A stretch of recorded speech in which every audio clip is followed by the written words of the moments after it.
Namaskar and welcome to this exciting episode of Sathology Debunking Mythology. Sat means truth, Logos means study or science, Sathology means science of truth or study of truth. Opposite of that is mythology, which means a science of fake lie imagination or a study of fake lie imagination. Today we are going to talk about the distortions in the Indian history, started from the colonial times. What are the distortions? Everyone talks about the distortions, but what are those distortions? I have a very, very special guest, Dr. M.L. Raja, who has done some research on this. He has been on a show many, many times, and we discuss about the different timelines of Mahabharata. Welcome, Dr. Raja. Namaskar.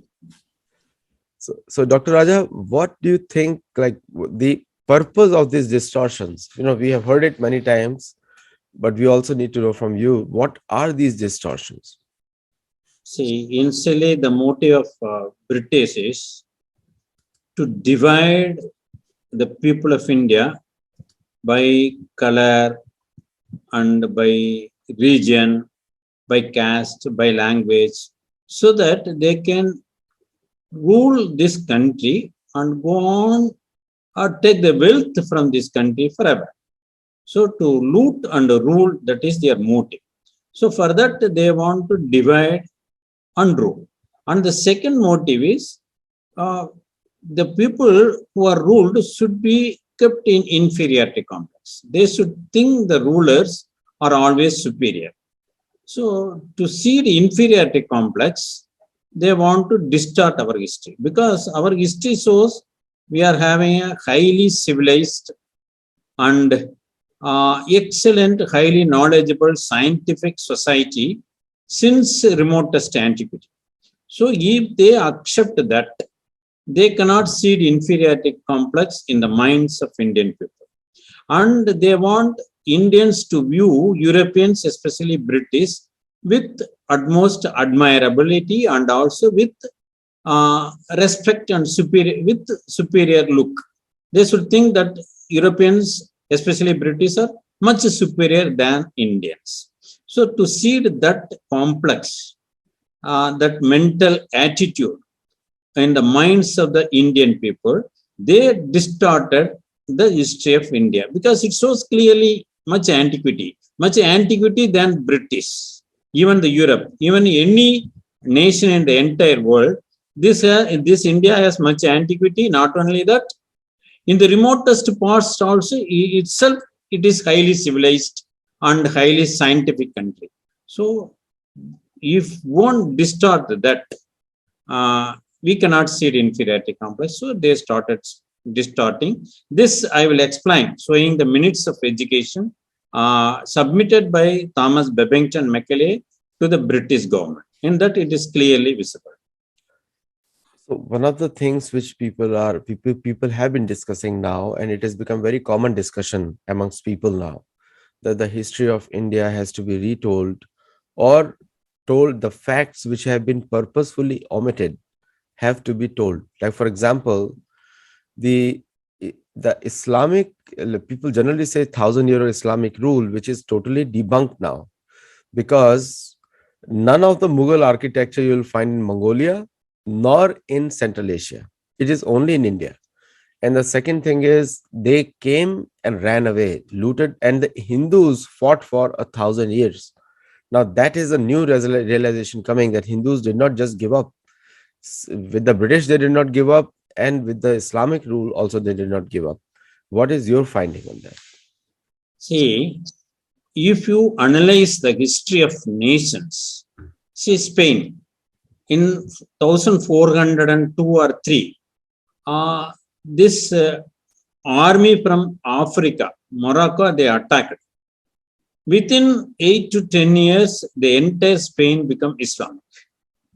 In the same way for Turkey, Egypt, Iran, Iraq, and every land. But in India, not only even before Mughals, you can say from Alexander of Greek, even before that, continuous onslaught and attack on India for more than 2,500 years. But this nation is still following its own culture, its own tradition, its own heritage. There is an inherent spirit inherent energetic livelihood, or you can say innate life that is there, vibrancy is there in this nation.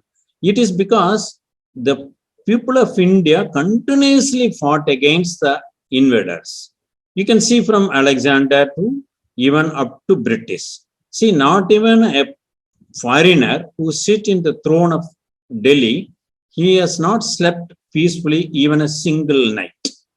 Whether it is Mughals, whether it is British, you can say continuous fighting against them and continuous efforts to throw them away out of the country is there only in India. You can verify the history. So this is the nature of these people.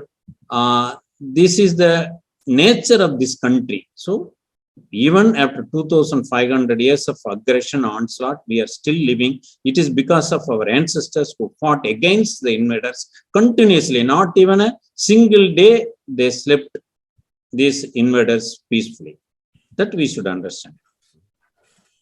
We can get the presentation started. I think you have a lot of material there. But for the viewers, I can say that the colonization in India was very severe because the British had to completely wipe out the Indian educational traditions. And most of the viewers who do not know that India had a university kind of education system much more advanced than even Oxford and Cambridge, even before 15 to 2000 years ago, because 1500 to 2000 years ago, because they had Nalanda, they had Takshila, all those were burned down by these Islamic invaders, which we have a recorded version of that. Nalanda we know, but Takshila we do not know how long it was destroyed. So just to say that India did not have a history, India's history was wiped out. And many of the records have come back because this history was very commonly available to the masses. And therefore the records are still there. So yes, please continue, Dr. Raja. Vanakkam, namaskar. I express my heartfelt thanks to Aditya ji and volunteers of Cytology, and also eminent professors and personalities and students of various universities of United States of America. I express once again my namaskar to one and all. In this session, I am going to detail about the distortions and misconceptions in the Indian history and chronology. In this session, it is only part one will be discussed, where how I will discuss when and how it all started, who started, on what basis they have started, what conjecture, on what assumption they started distorting and adding misconceptions in the Indian history and chronology. What is their motive? All these things I am going to narrate in this session, part one lesson of these distortions and misconceptions in Indian history and chronology. Sir William Jones is the foremost person who initiated this process. And he came to India in the year 1783 as a judicial officer, British judicial officer of East India Company, and stayed at Calcutta. And he only started to achieve this motive to divide, to distort Indian history, to divide the people on basis of various things. He started Asiatic Society of Bengal on 15th January 1784. And every year he is going to give an anniversary discourse in the Asiatic Society as a presidential address. He was the first president till 1794, in which year he passed away. And in the 10th anniversary discourse delivered on 28th February 1792 at Calcutta, with the title on Asiatic History, Civil and Natural, he told the following. You can refer, you can even download the entire speech and other things from the works of Sir William Jones, 3rd volume, and Asiatic Researches, 4th volume. These are all the pages available. So in this, studying the Purana, which are in Sanskrit, because William Jones don't know Sanskrit, he was helped by Radhakant. There is a spelling mistake, Radhakant, a Sanskrit scholar of Bengal, who who helped him so that he can understand what Purana describes. So, on understanding that Purana from Radhakund, he came to know one name, that is Chandragupta Maurya from Magadha kingdom. He came to understand Chandragupta Maurya ruled Magadha kingdom and he is beginner of the Maurya dynasty. At the same time, he also reading the Greek classical literature. One of it is Megasthenes' Notes on India. Megasthenes Indica now we are calling. Only fragments are available. That fragments were written by later Greek writers, in which they tell the Megasthenes told like that, wrote like that. It's all hearsay account. So in that papers, he came to understand one other name, that is Sandrocotus, and another name Palibotra. So he came to understand Chandragupta Maurya from Purana. But Purana, they describe the chronology of Magadha kingdom from Mahabharata year up to Andhra Sadhavahana period only. They are not detailed the Gupta dynasty. So there are two more Chandragupta in Gupta dynasty, Chandragupta 1 and Chandragupta 2. Chandragupta 1, Samudragupta and Chandragupta 2. There are two more Chandragupta in Gupta dynasty. Since Purana didn't describe the Gupta dynasty and it described only Maurya dynasty, and based on that, in a hasty manner, he assumed that Chandragupta Maurya Purana must be Sandrocotus of Megasthenes. And this Palibotra of Megasthenes must be Padaliputra of Magadha dynasty. So, based on that assumptions, he mentioned in that speech that Chandragupta Maurya Purana as Sandrocotus of Megasthenes and Palibotra as Padaliputra, and this Chandragupta Maurya ruled 312 years before Christ, 312 BC. That was his assumption. But he told that in the fourth volume, the next year, I have to analyze further and I have to come to a definite conclusion. Now it is only, I can tell this much only. So he himself accepted that he has to analyze further, whether it is correct or not. And he saw two other evidence for this. That is why poem of Somadeva that described the famous revolution of Padaliputra by the murder of King Nanda with his 8 sons and the coronation of Chandragupta. And another Sanskrit drama, the coronation of Chandragupta. He saw these two texts as evidence. But unfortunately, these two texts didn't mention not even once Alexander's name or any other Greek personality's name. Even William Jones himself admitted that these two texts didn't consist or have Alexander's name. He has not mentioned. So then how can, based on these two texts, you can make Chandragupta Maurya and Alexander contemporary? Because it didn't mention Alexander at all. From this text, you can definitely say that King Nanda and Chandragupta were contemporary. That is there. But since it didn't mention, conspicuously this Alexander's name is absent, we cannot conclude from these two texts definitely that Chandragupta, Maurya and Alexander were contemporary. So only one basic evidence he showed is Megasthenes of Indica. See, you see, Megasthenes of Indica mentioned only Sandrocotus and Palibotra name. It didn't mention the previous ruler or after ruler. Only other Greek writers, like Plutarch, he mentioned the next ruler, Aledorus, like that. And Xandrams is mentioned by previous ruler by other Greek classical literature. So even he didn't mention that also. And he mentioned Palibotra in two places. One in the fragment 26 and another at the fragment 55b, when he described Prasi kingdom. He mentioned that Palibotra is the capital of Prasi kingdom, but this Prasi cannot be equated either with Magadha or Maurya. Definitely not. And he mentioned that Palibotra in the fragment 26 It was on the confluence of Ganga with Yeronabayas river. Which one is Yeronabayas river? We don't know. If you take Padaliputra, there is a confluence of Kandaki, Sone, and Ganges. There are three rivers. Even if you accept that it is only Kandaki and Ganges, because it is most closely situated nearer to Patna, and Sone is some 30-40 kilometers away from it. Kandaki can be called as Yeronabayas. So that also defective. And the worst thing is, in the fragment 55b, when he described about the Prasi kingdom, he mentioned Palibotra is the capital of this Prasi kingdom, and through this Palibotra, Jomenes, that means you can understand it is Jamuna, that is Yamuna river, is flowing through Palibotra. So one place he described that Ganges and Yeronabayas confluence.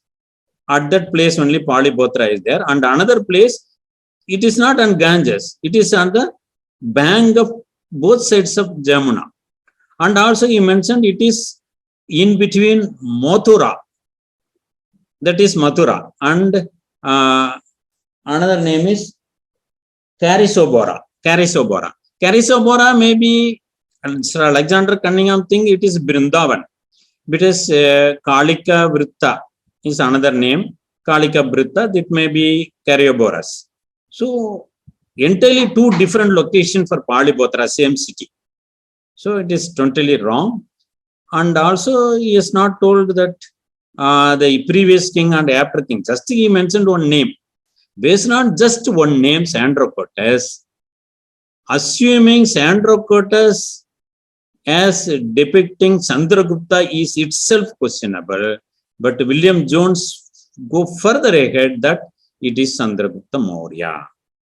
So all these things are only assumptions. Based on assumptions, we cannot derive or fix history. But unfortunately, this becomes the seat anchor of our nation. That is the thing, worst thing.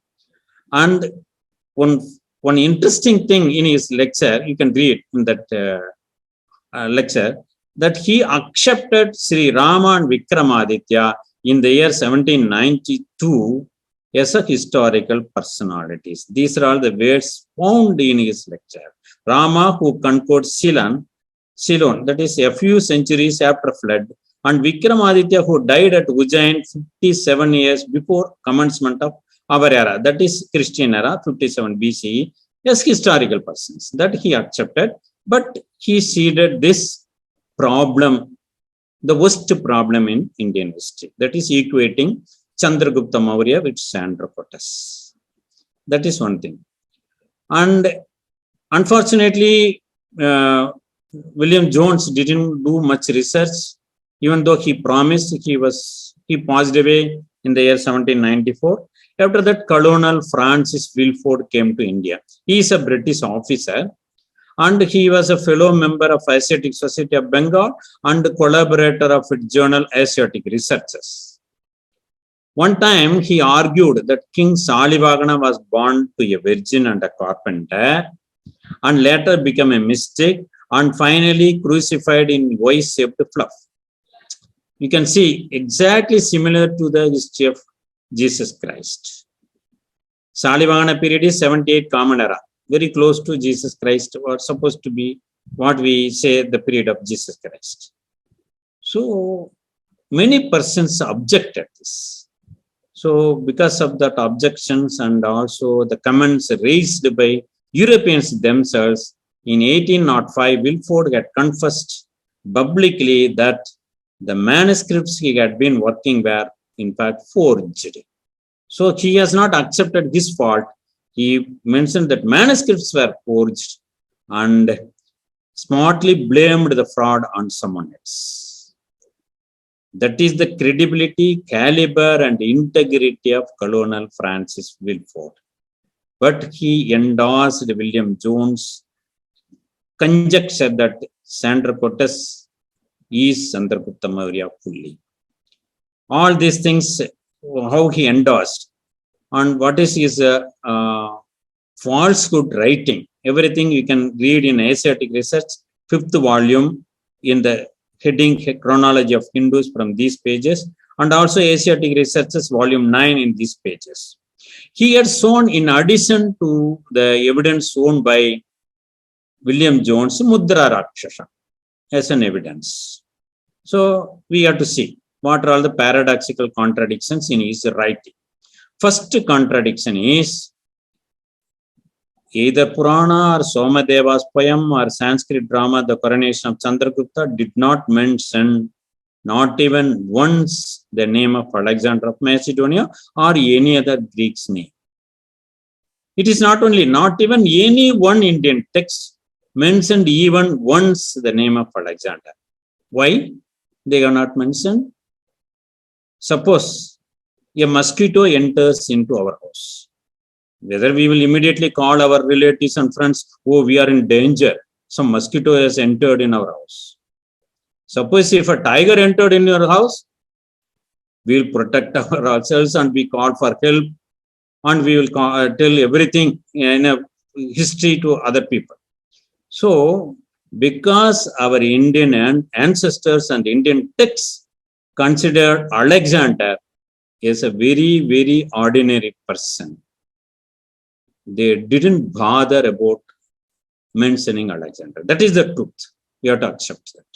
And contradiction 2, he showed that Mudra Rakshasa has 2 parts.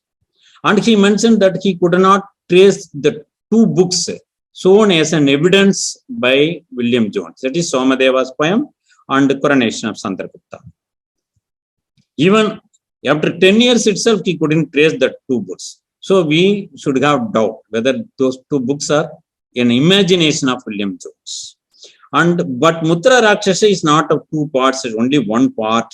It is a Sanskrit drama. That too, it details the events that occurred after the coronation of Chandragupta, not before that.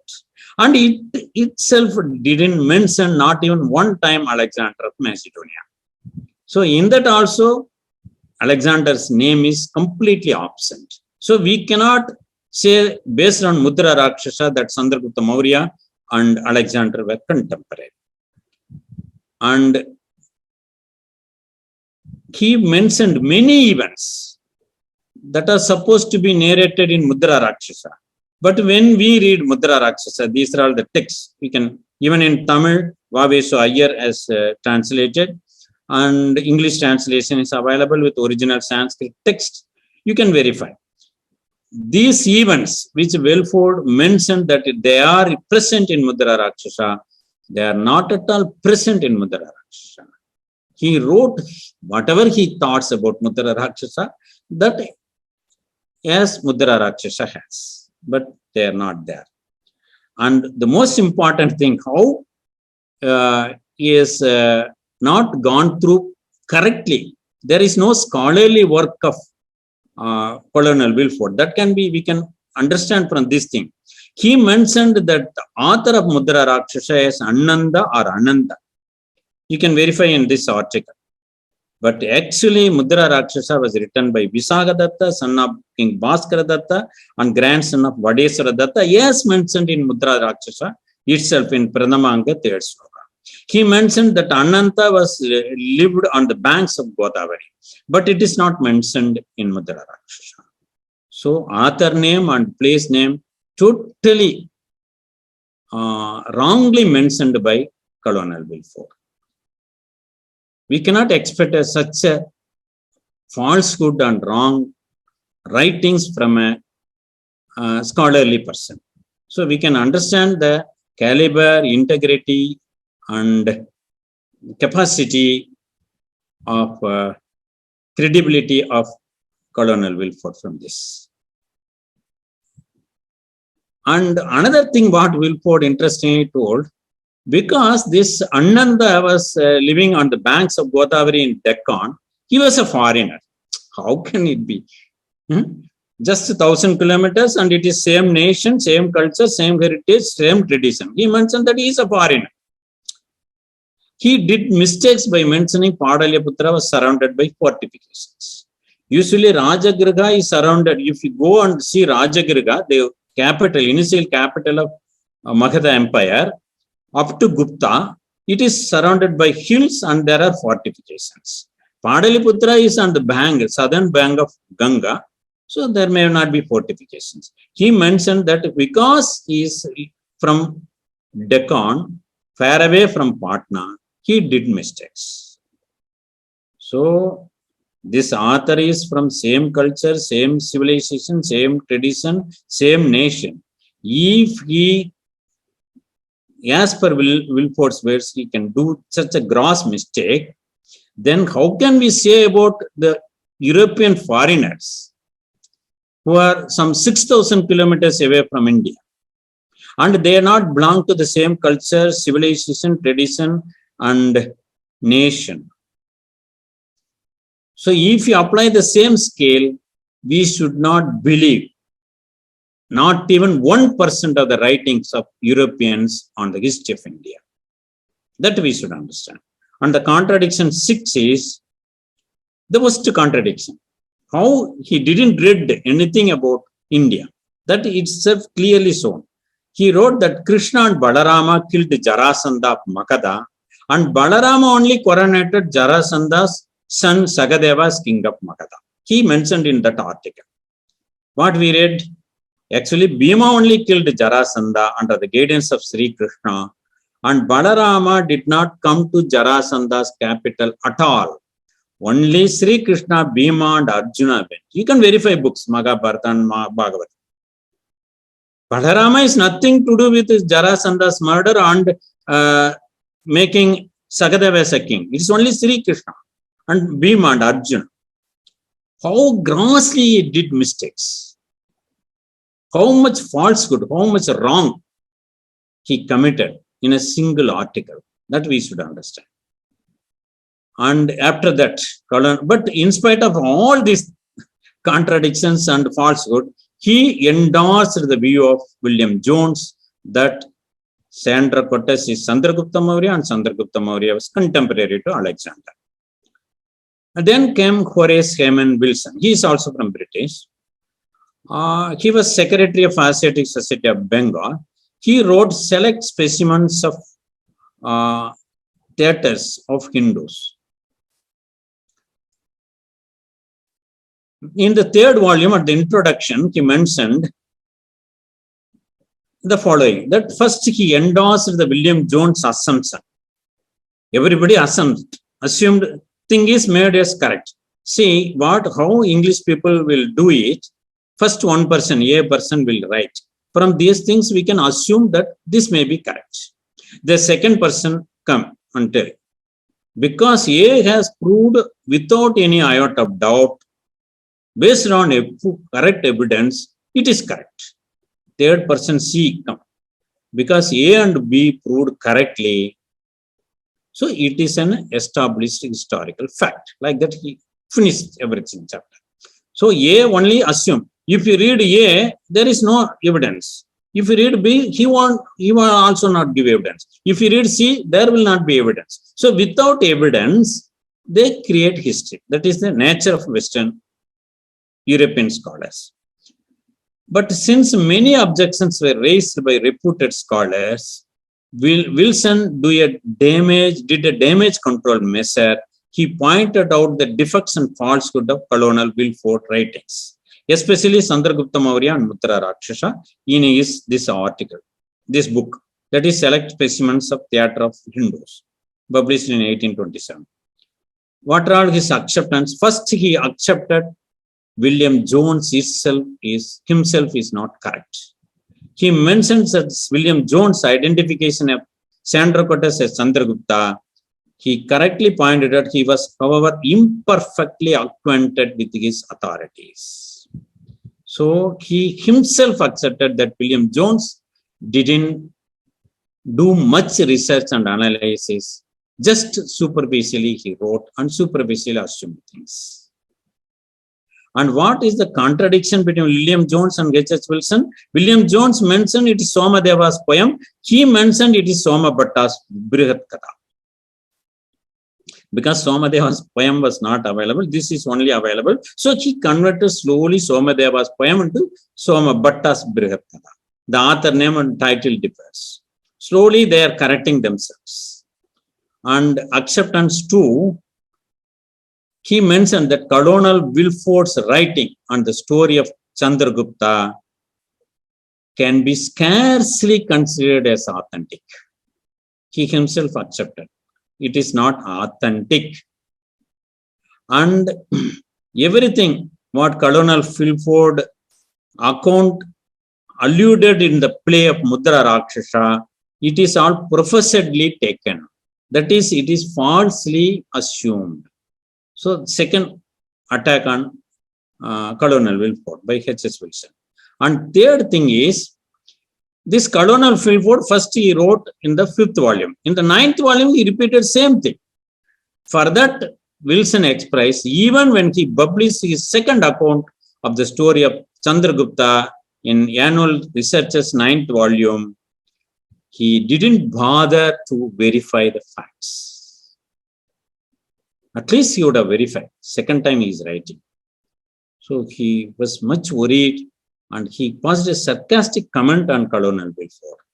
In spite of all these things, H.S. Wilson thus openly admitted the gross injustice done by Colonel Wilford on Indian history research in spite of this. Why he mentioned? Because if anybody read both Colonel Wilford writings and the Mudra Rakshasa simultaneously at the same time, he can easily understand how much error was committed by Colonel Wilford, and he will easily identify the inner motive of these European writers.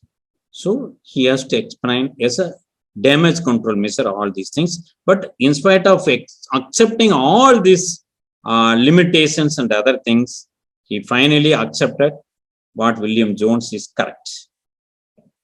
So he further mentioned that these William Jones and not only Colonel Wilford, even the Greek classical writers like Plutarch and Megasthenes, Nearchus, Dimachus, everybody, the information was partly correct and they are exaggerated and the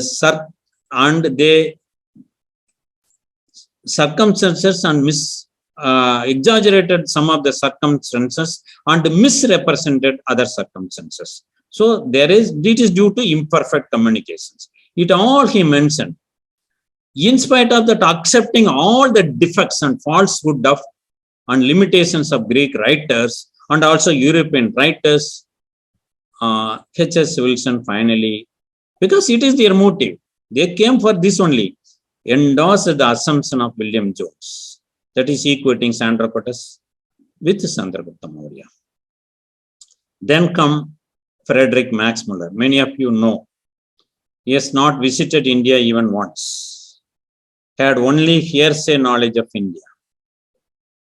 Not even once he came to India. He was a German, learned a little bit of Sanskrit only, but he is very poor. So he has to earn his livelihood. So he went to England. Why? Because England have many colonial countries and they are looting them and they become rich. At that time in 1846, German was not at all a nation, only Prussia is there. So to earn and to develop his economy, he went to England in the year 1846. He was very poor. That can be proved by the following incident that happened in the year 1846 in London itself. This incident is narrated in the book Life and Letters of Right Honorable Frederick Max Muller, published in 1900 something. In the volume 1, page 59, it was mentioned on one day he left his spectacles, which was broken, to be mended at a shop on the Strand. And after repair was over, he went to that shop and he paid 1 sovereign to the shopkeeper. But the shopkeeper misunderstood it is a half sovereign only. So he didn't give 10 shillings back to Max Muller, just 10 shillings. Max Muller was a foreigner and wearing a well-worn coat, all mentioned in his book only, not mine. And Max Muller left the shop with much sad, because 10 shillings cost him much. It represented several dinners. So he couldn't take dinners for several days, just 10 shillings. That much was the poverty of economic condition of Frederick Max Muller. It is there in the page 59. Anybody can take. And so he wanted to earn money. So he got acquaintance with East India Company and Thomas Babington Macaulay. Thomas Babington Macaulay, who gave education system in India. He was an MP and also ex-minister there. He came to India and he only started the education system in India in 1835. So he started acquaintance with the East India Company. These are all the evidences found in this book. And because Prussian government could not help him at that time, so he approached the East India Company. And after obtaining the patronage of old East India Company, he wrote, I was able to publish the first volume in Rig Veda in the year 1849. So in 1849, he published the Rig Veda first volume with the financial help from East India Company. So this is the most important thing.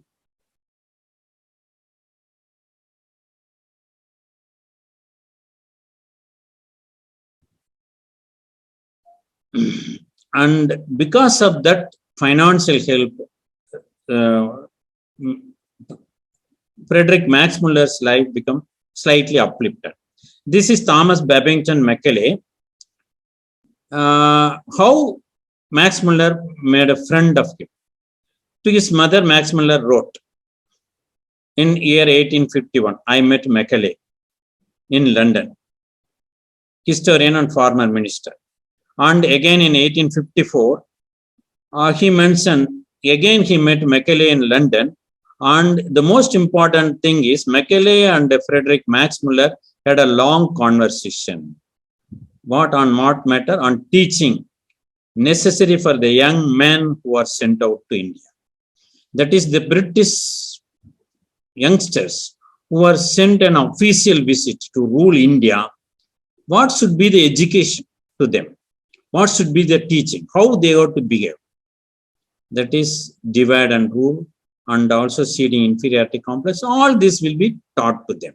So they, in that conversation, they want to derive the syllabus for the young men teaching education who are sent out to India to rule India. So that is an important thing. And again, he met in 1858. And who was Thomas Babington Macaulay? We should know. He was born in England and entered politics in 1830s. Due to the loan of his father and his miscalculated decision in politics, his economy became very bad. See, even he has to sold out his academic golden medal to make both ends meet. That was his economic condition in the year 1832 and all. And in the year 1833, there was an act, that is Government of India Act in the British Parliament. Based on that, a post was created, that is law member in the Council of Governor General of East India Company, and the payment is 10,000 pounds per year. So Macaulay decided, because his economic condition is very poor, so he got that post, obtained that post, so that he could save 30,000 pounds after 5 years stay in India. For that purpose only he came to India.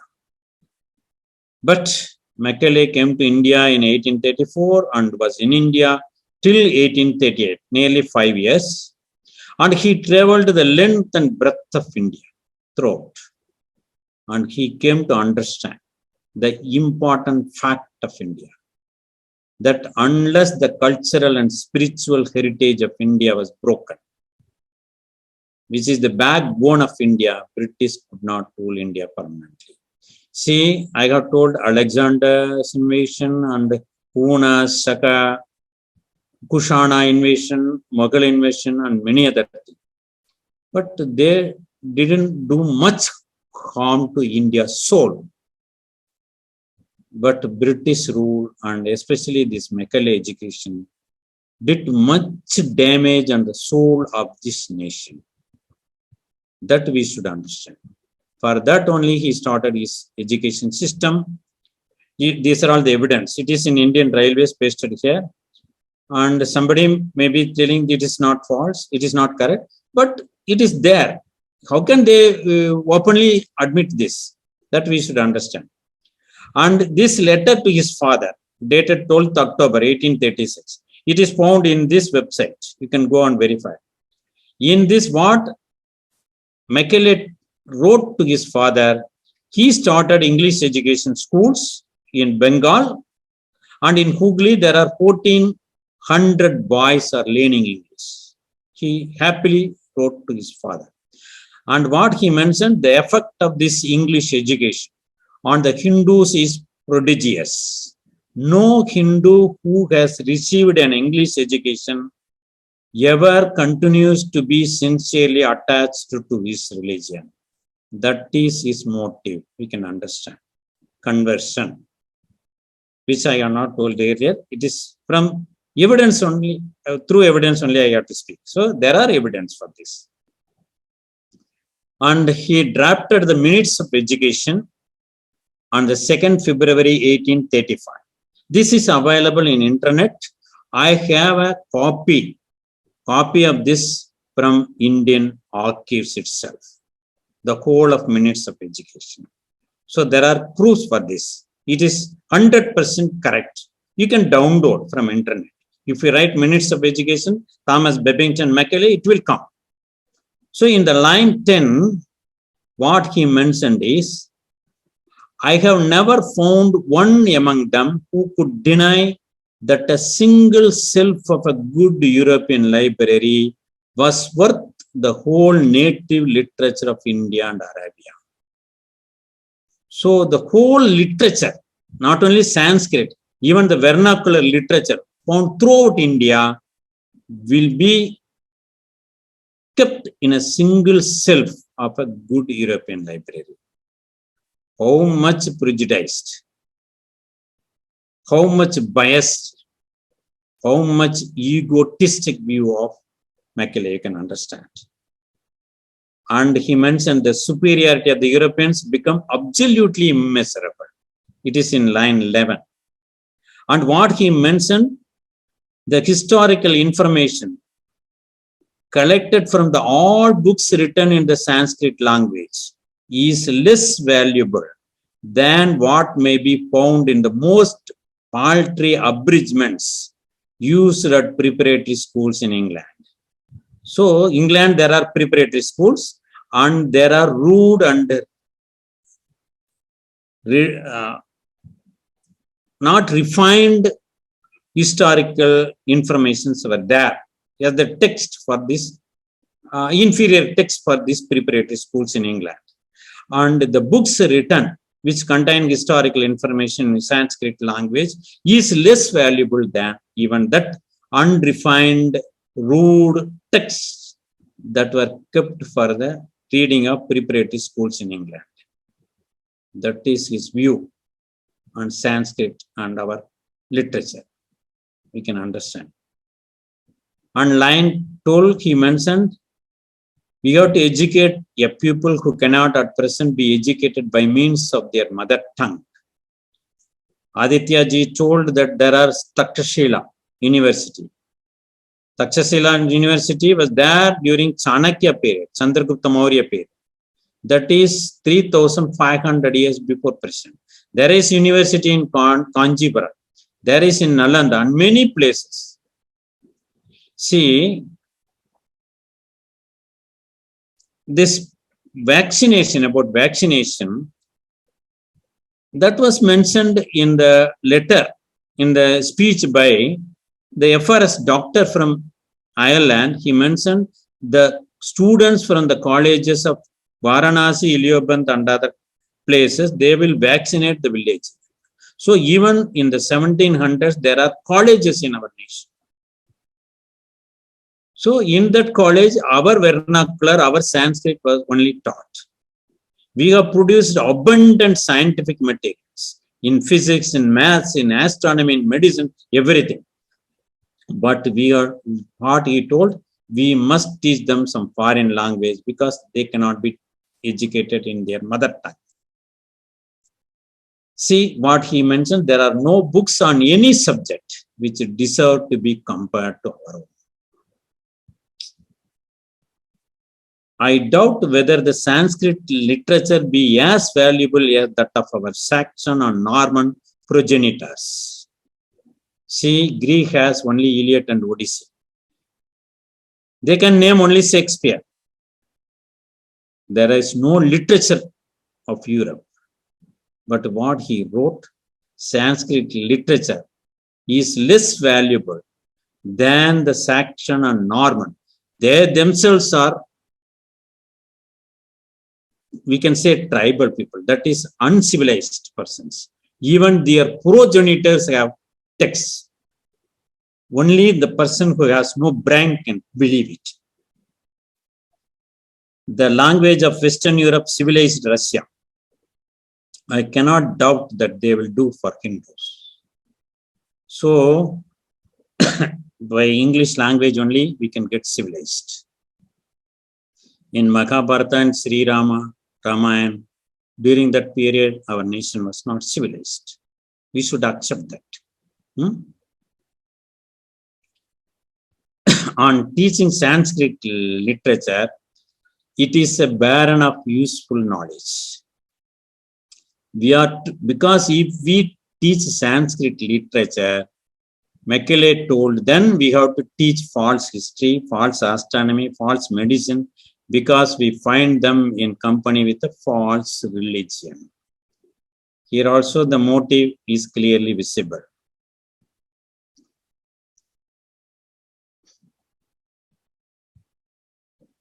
So what is this motive of this Macaulay education? This is clearly mentioned here in the line 34. We must at present do our best to form a class who may be interpreters between us and the millions whom we govern. That is, interpreters between the British government and the Indian people. A class of persons, Indian in blood and color, but English in tastes, in opinions, in morals, and in intellect.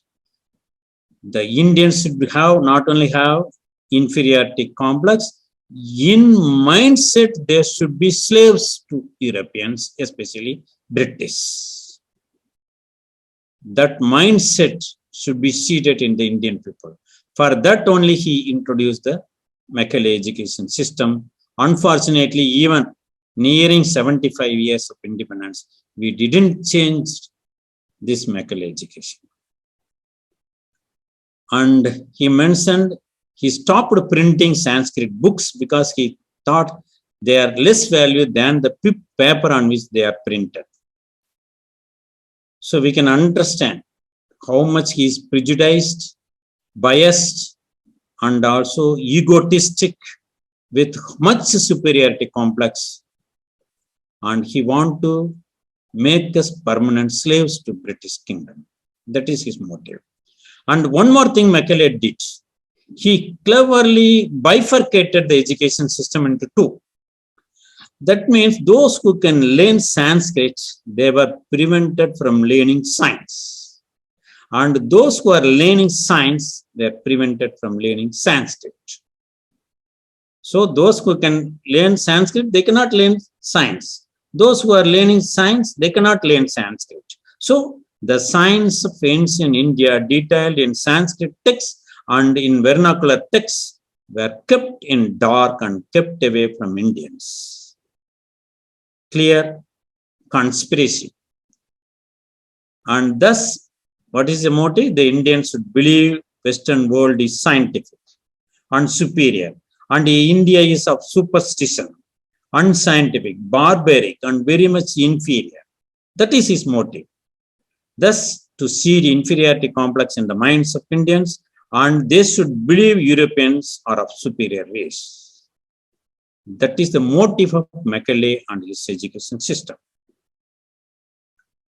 And so this Thomas Babington, Macaulay met Frederick Max Muller and East India Company funded him to publish his Rigveda.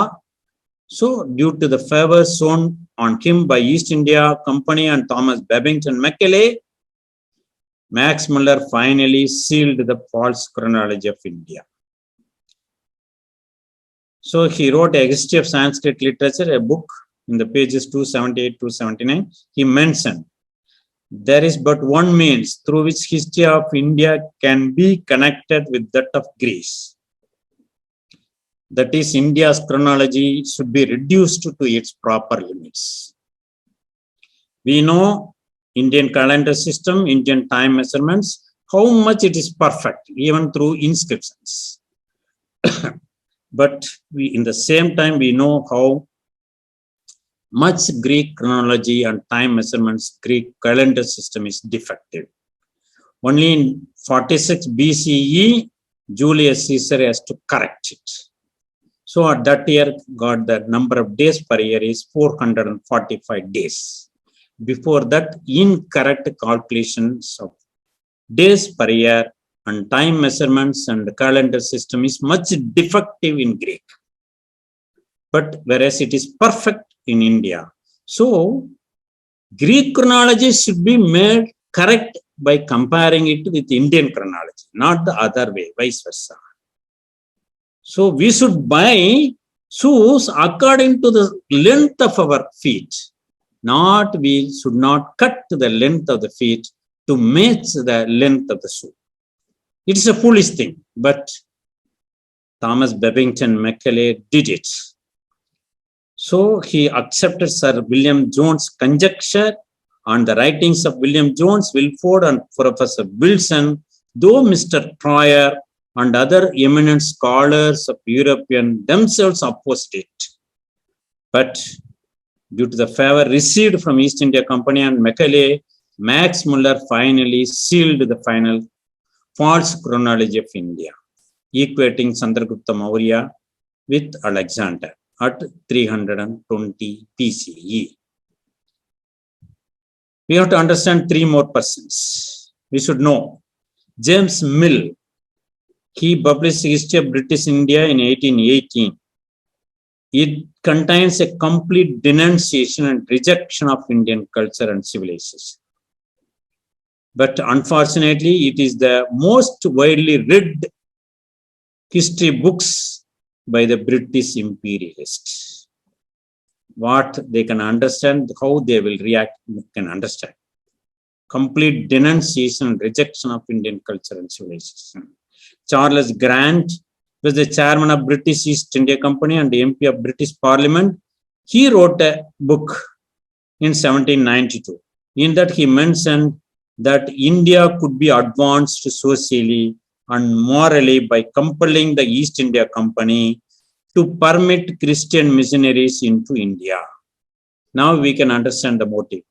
Clear-cut evidence is there. It is in this book. And the third personality is Vincent Arthur Smith. He was also a British IAS officer, ICS officer from 1871 and 1900. He served in British government in India. He wrote many books, Oxford History and also Ancient History of India, like that, many books. But these books are based on this conjecture of William Jones, Santa Cotus to equated contemporariness with Alexander. Based on that only he wrote books. And these books, history books, become authentic texts on Indian history. He wrote it in 1910, and from 1911 till about the middle of 12th century, Vincent Smith's book were the authoritative textbooks on the syllabi of almost all Indian universities. So till now, the texts authored by these British writers were the basis and foundation of Indian history. Till now, even now. So we can understand from where it started. Now the history textbooks of Indian universities, colleges and schools taught their students what they taught, Indian history and chronology. entirely based on the conjecture of William Jones that Sandrakutas of Megasthenes was Chandragupta Maurya, and hence Alexander of Macedonia and Chandragupta Maurya were contemporary, and thus Chandragupta Maurya ruled Magadha kingdom in the year 321 BCE. However, as per Puranic chronology and our literature and our inscriptional evidence and many more evidence, Chandragupta Maurya came to power in the year 1534 BCE. This is 321 BCE. Thus, Indian antiquity, because of this wrong assumption and conjecture of William Jones and other European writers, it was reduced by 1213 years. This is due to the sheet anchor, wrong sheet anchor. That is, Indian history as the made the sheet anchor, the Europeans made the Megasthenes Indica and its mention of Sandrakutas as the sheet anchor of Indian history and chronology, from which after events or before events we can derive the chronology. So that is the sheet anchor from which we can derive other dates. So it is based on this wrong sheet anchor. I have already explained how Megasthenes Indica is defective. So it is only a sheet anchor and not at all sheet anchor. It is definitely a sheet anchor, we can say. The correct sheet anchor should be date of Mahabharata and Kali Yuga beginning. That I have given in many of my lectures. So this is based on this Megasthenes Indica. Megasthenes was a great traveler who came to India immediately after Alexander of Macedonia. He mentioned that he stayed for some time in Palibotra of Prasi kingdom, whose ruler was King Sandrakutas, and Plutarch mentioned him as Andropotas. The previous ruler was Jandrams as per Greek text, and the next ruler was Amitrochidus or Alitrochidus, son of Sandrakutas as per Strabo. Strabo mentioned clearly in his book that these Greek writers who wrote on Indian history, they are all a set of liars, and no faith should be placed on their writings. He clearly mentioned. It is given in the book Ancient India as described by Megasthenes and Arrian, translated by John McCrindle. We can verify this statement of Strabo. We can verify in that book. So that is Megasthenes Indica, and even the Greek didn't believe it, but we made it as the sheet anchor of Indian chronology and history. So based on this Megasthenes Indica, the sheet anchor of Indian historical, that is sheet anchor of Indian historical chronology is fixed. It is based on single word Sandrakutas, and it is the whole basis and foundation on which Indian history and chronology was erected. Based on this William Jones conjecture alone and endorsed by the aforementioned European authors. And now we have to analyze whether this Megasthenes writings is Indica, how much it is correct, how much it is worth. Even Strabo mentioned it is, they are all set of liars and no faith should be placed on them. In spite of that, we should analyze how much it is worth and correct. And this conjecture later paved way to Aryan invasion theory and its period at 1500 BCE by Frederick Max Muller. Who played the important role? How this Aryan invasion theory made into history deceivingly. All these things I will discuss in the next lecture. Please permit me to discuss in the next lecture. Thank you very much. I am Dr. M.L. Raja, a ophthalmologist and historian, archaeologist and epigraphist. And these are all my mail ID and the contact numbers. And I wholeheartedly express my Nandri, Dhanyavadaka and thanks to Aditya ji, the volunteers of Cetology, and also the eminent personalities, professors and students of various universities of United States of America. Nandri, Dhanyavadaka. Thank you very much. If there is any questions, I am ready to It was fabulous because most of the times we give importance to Megasthenes, and that's how we constructed the whole thing. And also, you correctly said about the Chandragupta Maurya's date, because Buddha's date is also like, if you look at the Puran, then it is Mahapadma, Mahananda came 1150 years from the birth of Parikshit.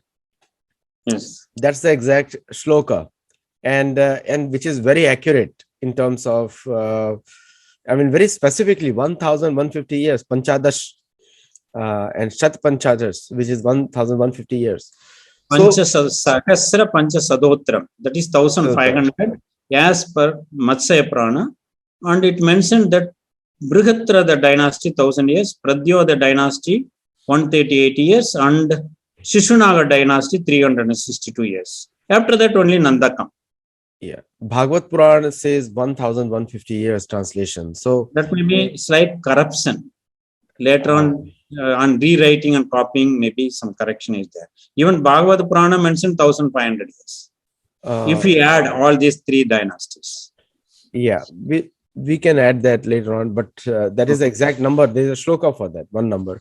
Anyway, so the problem is this, the even in the today's textbooks, Alexander's writings are taken as a main writing, but Chinese writers have also recorded it. Chinese travelers have also recorded it, which corroborates with the Puranic version, not with the Alexander version. Even today, in the Chinese textbooks, they teach that the Alexander never met the Chandragupta Maurya. They say that. There's a particular reference over there. So this particular incident, is it the recording of the drama which was written by Mudra Rakshas? Mudra Rakshasa, signet of Rakshasa's ring, signet of Rakshasa. Rakshasa was a prime minister of Dhanananda. He is a very sincere, highly knowledgeable, intelligent person. Correct. Chanakya want Rakshasa to be the prime minister of Chandragupta Maurya, so that his government will be stable. So he played much Rajatantra to make, because he is very much attached to Dhanananda. Yes. That Vishwasa to Dhanananda is much in the mind of Rakshasa. So to change his Vishwasa from Dhanananda to Chandragupta Maurya, he did a lot of Rajatantra. That was described in Mudra Rakshasa, and it was written by Visagadatta, some person, not Ananda, as mentioned by Kadona before. It is an interesting play. You can read. Yes, and it is available. Very famous TV serial was also made on that, and but again the media projection of a drama being a history is very problematic, because a drama is a drama, and that is meant to for the qualities of the Chanakya and qualities of his ministers, not the accuracy on the chronology. Yes, we cannot rely much on a drama. Yes, it was, but like Vanabhatta's history textbook we can rely. Yes, because it was written on Harsha. That is a history text. We have to differentiate which to rely, which we should enjoy. One thing to rely, another thing to enjoy. And people should also know that the Greeks have written a lot of fake stories. Yes. Greeks, even in the European Greek history, because they wanted to look bigger than themselves. Like Alexander was a short and stocky guy, 5 feet 1 inch. People say that he needed something to ride on a horse. He needed a stool or something to get onto a horse. So very short guy, and also to make him like a bigger than what he was. That was a Greek. That was a Greek way of influencing their own citizens. And all the big buildings, which we often say in the Greek Empire, which they came up, most of those buildings were pre-existing. In the case of Islamic ones, they used to destroy things more than building anything. But in the case of Greek, they were already pre-existing and they just used them as it is. One classical example is the Romans also followed the same thing. There is a pantheon in Rome, which was a Greek building for 12 gods of Greeks, which is 12 gods of Greeks later on were called Olympians. But those 12 are very much related to our 12 Dwadash Aditya, because sun Yes, was a very common object of worship in that area, yes, yes. very common. And Mitra is one of the deities also. Dwadasha Aditya is there. Dwadash Aditya, yes. Hmm. So the to rely on Greek history is almost like relying on, in today's context, Indian neighborhood, because they lie at also too much. It's almost like that. Hmm. And also the most of the Western world is built on charisma, not on facts. So if you need to have a charismatic leader, and that's what they drive towards. It's like the more external, it's very external, not internal. And even in today, see, the thing is, in today's observation also, you see the same characteristic which was there, then you can extrapolate or interpolate towards the back. How can the qualities change? Most of the Western people are not research oriented. They are followers of their own leaders, so they just need somebody militarily or bodily strong, and they start following it. But in the case of India, it was knowledge which was inspiring. So the culture was totally different. Even today, in India, the person who has more knowledge is respected. But in the Western world, that is not the criteria. The person who is more charismatic is respected. See, we are calling Victoria period and other thing. But here we are mentioning our Gotra from the rishis. Correct. You see the comparison. Western people, they think the rulers are great. Great. Yeah. Here we think rishis are great. This is a totally different concept, because their entire source of belongingness comes from the power. Like anyone who is in power is the person they will all they'll all try to be close to. So generally you'll see any Western person, when they come to India, they straight away want to go to the prime minister, straight away. And if you look at the media current in the Western world, they're all writing for or against the power, not against the intellectuals or for the intellectuals. So even today's observation, you can make it out what it would have been, because psychology never changes. It's a genetic thing. It goes on and on. And even today, this charisma factor, look, make believe, good looking, good feeling, these are the main drivers of Western civilization, and which is in very contrast to the Indian civilization, which is based on Gyan and Vigyan, and goes around Vidya and Avidya. So, Dr. Raja, very impressive, and we'll do a part 2 very shortly. And so that people can first, they should digest this, and then we'll do part 2. Okay. So, thank you so much for everyone, and do comment on the video. Namaste. Thank you. Thank you.